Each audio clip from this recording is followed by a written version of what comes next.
गुरुदेव जाम्बो जी द्वारा प्रदत्त शब्द वाणी में शब्द संख्या 30, जिसे कुंची वाला शब्द भी कहा जाता है। तो समाज में इसके लिए एक धारणा बनी हुई है कि ये कुंची वाला शब्द अगर किसी मरणासन्न व्यक्ति को सुना दिया जाए तो मृत्यु के बाद उसे मोक्ष प्राप्ति हो जाती है, या उसकी गति हो जाती है, या उसे स्वर्ग प्राप्ति हो जाती है, ऐसा कुछ। क्या ये सही है?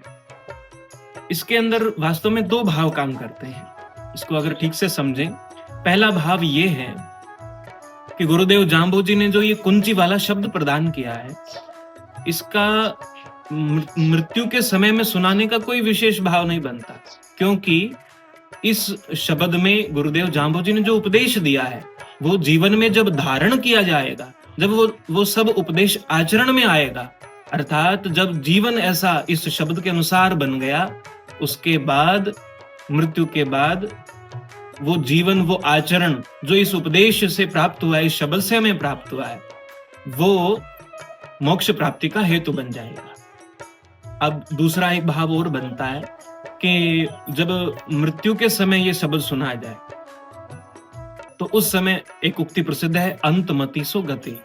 जब अंत समय में जैसा विचार होता है वैसी ही उसकी गति होती है मनुष्य की, जीव की। और इसी बात को भगवान श्री कृष्ण भगवत गीता के 8वें अध्याय के 6ठे श्लोक में कहते हैं, यम यम वापि स्मरन भावम तजत्यन्ते कलेवरम तम तमेवेति कौन्तेय सदा तद्भाव भावितः। कि जब मृत्यु के समय, अंत समय में जैसा भाव होगा जीव का, वो उसी को बाद में प्राप्त होता है।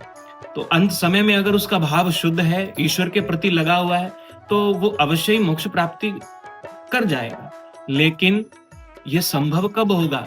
अंत समय में ये शब्द सुनाने से नहीं, बल्कि ये शब्द सुनाने पर भी अंत समय में वो भाव इसी प्रकार जागृत हो सकता है कि उसका पहले से अभ्यास बना हुआ हो। किया नहीं अभ्यास, याद कैसे आएगा?